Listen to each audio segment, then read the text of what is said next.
여러분 안녕하십니까? 오늘은 3월 8일 월요일 새벽 예배 시작하도록 하겠습니다. 오늘 우리가 함께 나눌 말씀은 마태복음 6장 1절에서 4절입니다. 제가 봉독하겠습니다.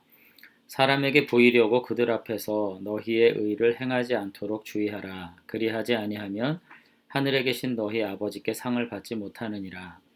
그러므로 구제할 때에 외식하는 자가 사람에게서 영광을 받으려고 회당과 거리에서 하는 것 같이 너희 앞에 나팔을 불지 말라. 진실로 너희에게 이르노니 그들은 자기 상을 이미 받았느니라. 너희는 구제할 때 오른손이 하는 것을 왼손이 모르게 하여 내 구제함을 은밀하게 하라. 은밀한 중에 보시는 너희 아버지께서 갚으시리라. 아멘. 오늘 말씀에 중요한 내용은 이제 구제와 관련된 내용이죠.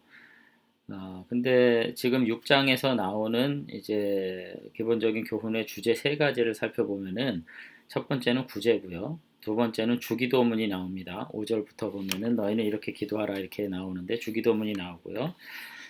그 다음에는 16절부터는 금식에 관한 내용이 나오죠.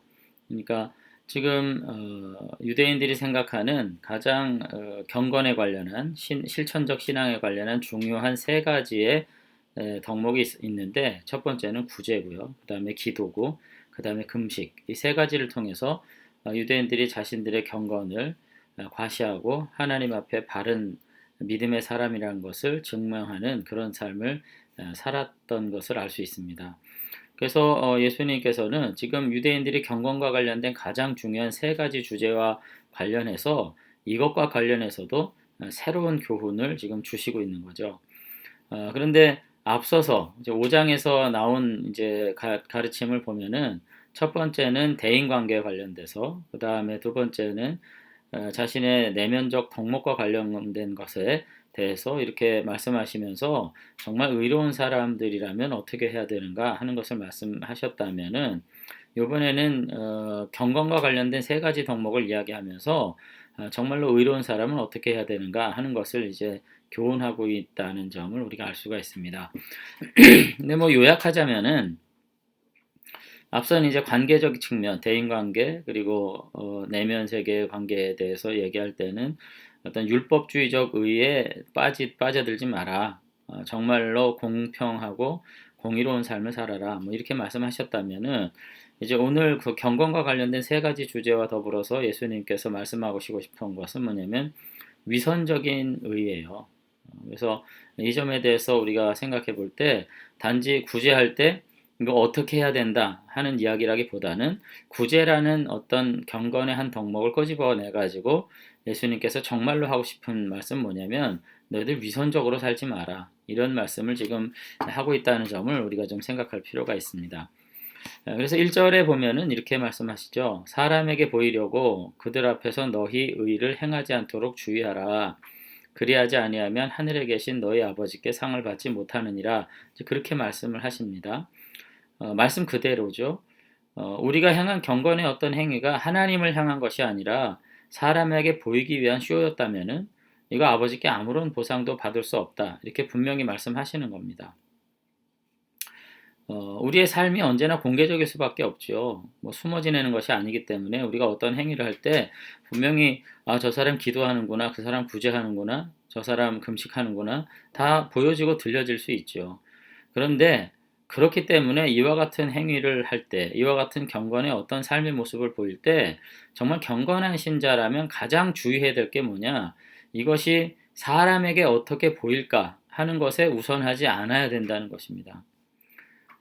이것이 어떤 나의 자랑, 나 자신을 높이기 위한 전시의 수단으로 사용된다면 이거 하나님 앞에 오히려 큰 범죄가 될 수 있다. 그런 얘기를 하는 거죠. 세상에서 선하고 경건하게 살아가는 거 반드시 필요하지만 이것이 오히려 사람에게 좋은 평판을 얻기 위한 의도적인 어떤 행위였다면 이거 하나님은 전혀 이와 같은 거 중요시 보시지 않는다. 뭐 그렇게 말씀을 하고 있다는 점입니다. 그러면서 이와 같은 것을 권면하시기 위해서 이제 구제할 때 이렇게 이제 하나의 어떤 경건의 태도를 꺼집어내서 이제 말씀하시는데 2절에 보면은 그러므로 구제할 때에 외식하는 자가 사람에게 영광을 받으려고 회당과 거리에서 하는 것 같이 너희 앞에 나팔을 불지 말라. 진실로 너희에게 이르노니 그들은 자기 상을 이미 받았느니라. 이렇게 말씀하십니다.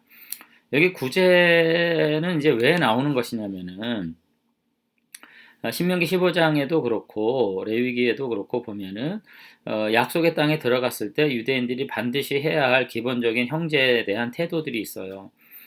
그곳에 들어가면은 하나님께서 각 지파와 가정을 따라서 땅을 분배해서 다 나눠주시기 때문에 결코 빈부의 차이가 없는 평등한 세상을 살게 될 것이 분명한데 그럼에도 불구하고 개인적인 불행과 어려움으로 인해 가지고 건강을 잃든지 재산을 잃든지 여러 가지 사회적인 지위의 문제가 왔을 때는 마음을 완악하게 하지 말고 내 손을 움켜쥐지 말고 반드시 손을 펴서 그 형제들에게 필요한 대로 쓸 것을 넉넉히 공급해 주는 것이 마땅하다.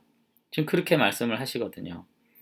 그렇게 함으로써 하나님께서 너에게 주신 땅에서 너희가 언제든지 복을 누리는 삶을 살아라.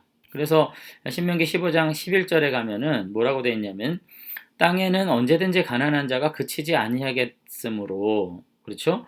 하나님께서 아무리 공평한 세상을 만든다 해도 여러 가지 변수들이 있잖아요. 그래서 언제든지 가난한 자들이 그치지 않는 것이 이 땅의 삶인데 내가 내게 명령하여 이르노니 너는 반드시 내 땅 안에 내 형제 중 곤란한 자와 궁핍한 자에게 내 손을 펼쳐야 된다. 이렇게 지금 이야기하시고 계시거든요. 그렇기 때문에 유대인들은 삶에서 가장 중요한 경건이 그러니까 구제하는 삶이라고 보았어요. 단지 선행을 행한다 그런 정도의 뜻이 아니라 하나님의 언약에 내가 충성하는 가장 중요한 태도 중에 하나는 가난한 이웃을 향한 태도, 이것을 경건이라고 본 거죠. 근데 이렇게 당연한 것인데 문제는 이와 같은 것들을 통해 가지고 사람들 앞에서 자신의 평판을 높이는 이와 같은 아주 지혜로운 행위를 하는 분들이 많이 있었다는 거죠. 그래서 2절에 뭐라고 되어 있냐면은 아까도 말씀드렸지만 사람에게 영광 받으려고 하는 거, 회당과 거리에서 나팔 불면서 하는 거, 이거 하지 마라. 이미 자기 상을 받았다. 이미 그와 같이 사람들 보이기 위해서 과시하는 이와 같은 행위는 어떤 것과 똑같냐?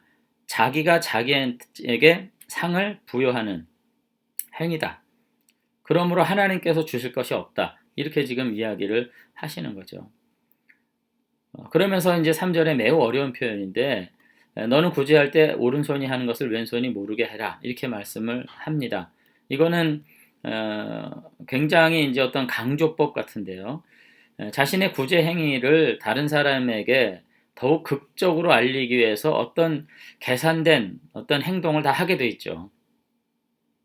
나도 모르게 그렇게 하게 돼 있습니다. 내 오른손의 행위를 왼손이 의도적으로 어떤 행위를 연출함으로써 이게 마치 모르고 있었던 것처럼 그러나 의도하지 않게 자신의 선과 의로움이 드러나고 많은 것처럼 연출하는 이런 행위, 이런 거 하지 마라 하는 말씀으로 우리가 이해할 수가 있습니다. 그러니까 단지 이거를 왼손을 가리고 오른손이 하는 것을 왼손이 모르게 해라 이런 뜻이라기보다는 우리가 대부분 다른 사람 앞에 나의 선행과 나의 어떤 신앙과 경건을 이렇게 드높이고 이렇게 자랑하고 싶을 때 대놓고 하지 않잖아요. 대놓고 자기를 높이는 것은 이건 싸구려잖아요. B급이잖아요. 그러니까 마치 나는 의도한 바가 없는데 우연히 드러난 것처럼 이렇게 모든 것을 꾸며내고 연출하는 거죠. 그런 것에 대해서 지금 오른손이 하는 것을 왼손이 모르게 하여 라고 표현하면서 너 이런 식으로 의도하지 않은 것처럼 자신의 자선과 의로움을 마치 우연히 드러나게 하는 연출하는 이와 같은 행위 너희들 하면 안 된다. 오늘 그렇게 지금 경고를 하고 계십니다. 그러면서 4절의 마지막에 뭐라고 말씀하시냐면은 은밀하게 해라. 내 구제함을 은밀하게 해라. 그러면서 은밀한 중에 보시는 아버지께서 갚으시리라. 이렇게 말씀하시면서 오히려 너희들의 모든 경건의 행위는 초점이 하나님께 맞춰져야 하고 하나님과의 관계 아래서 정말 충성스러운 종으로서 살아감으로써 반드시 하나님께서 주실 보상 앞에 너희들의 삶을 드려라. 오늘 그렇게 말씀하고 있는 것을 볼 수가 있습니다. 자, 결론을 좀 내리자면은 우리가 자선을 베풀 때, 그리고 그것을 통해서 우리의 경건을 온전히 높여갈 때, 사람과 하나님에게 인정받기 위한 수단으로 행하는 이 모든 것들은 의미가 없다고 본문은 말합니다. 본문은 단지 우리들의 선한 행위가 공개적이어야 하는지 아니면 비공개적으로 해야 하는지에 대한 어떤 지엽적인 문제를 다루는 것이 아니라 본질적으로 구제 행위, 그 선행의 동기가 무엇인가에 대해서 묻습니다. 그렇기 때문에 우리가 아무리 선한 행위를 비밀리에 한다고 해도 궁극적으로 그것이 나의 영광을 위해서, 내가 사람들 앞에 드높여지기 위해서 행한 것이라면 이것은 의미가 없다. 오히려 정말로 하나님 앞에 내 삶을 경건하게 드리고, 그리고 이웃과 더불어서 함께 복된 세상에서 함께 은혜를 누리고자 하는 참 사랑과 참다운 경건이 우리들에게 있지 않는다면 우리의 모든 위선적인 삶은 하나님께서 보시지 않는다. 오늘 그렇게 말씀하고 있는 것입니다.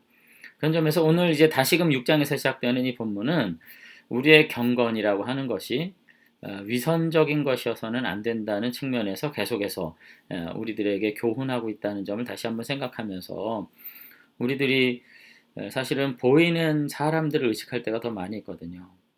보이지 않는 하나님을 우리가 더 가깝게 느끼고 의식하는 것이야말로 오히려 경건의 기본이라는 점 우리가 다시 생각하면서 하나님 앞에 선한 삶을 살아가되 참 하나님의 자녀로서 구제하고 선한 일을 행하고 경건히 살아가는 것으로 만족하고 기뻐할 수 있는 진정한 믿음의 사람들로 우리가 행할 수 있었으면 좋겠습니다. 그래서 오늘 하루도 우리가 정말로 하나님 앞에 내가 어떻게 살아야 될 것인가 구체적으로 고민해야 되겠고요.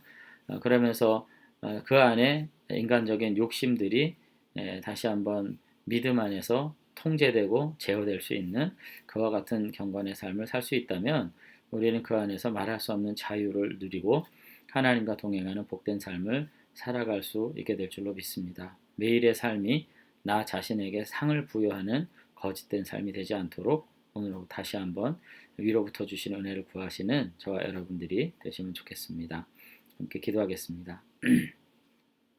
네, 하나님 아버지, 우리가 경건한 삶, 믿음의 여정을 걸어간다고 말하면서도 하나님과 나와의 관계 속에서 일어나는 그 깊고 정말 은혜로운 삶의 교제들을 생각하기보다는 세상 앞에서 나를 높이고 사람들 앞에 나를 돋보이게 하고 공동체 앞에서 나를 드높이기 위한 연출된 행위와 삶으로 우리가 거짓된 행위로 하나님을 슬프게 할 때가 너무나도 많이 있었음을 고백합니다.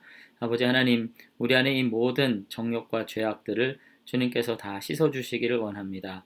아버지 하나님만을 생각하며 하나님과 더불어 살아가는 복된 삶을 생각하며 함께 있는 교우들과 형제들이 함께 어려움들을 극복하고 믿음 안에서 하나님 바라보도록 힘써 섬기는 가운데 그 안에서 진정한 가치를 발견하고 기뻐할 수 있는 참 믿음의 사람들 되도록 주님께서 우리를 붙들어 주시옵소서. 특별히 하나교회 모든 사랑하는 권속들을 주님께서 기억해 주셔서 오늘 하루도 한날의 삶을 통해서 하나님 동행하는 삶을 누릴 뿐만 아니라 아버지 하나님 앞에 정말로 복된 삶이 무엇인가 늘 고민하면서 하나님을 기쁘시도록 섬기고 그것으로서 이웃을 유익하게 하는 경건한 믿음의 사람들이 다 될 수 있도록 축복해 주시옵소서. 오늘 하루도 아버지 하나님께서 주신 한날의 기회를 우리가 선용하는 가운데 충성하였다, 잘하였다, 칭찬받을 수 있는 믿음의 사람들이 될 수 있도록 은혜 베풀어 주시옵소서. 주님께서 함께 해주실 줄로 믿사옵고 예수님 이름으로 기도드리옵나이다. 아멘.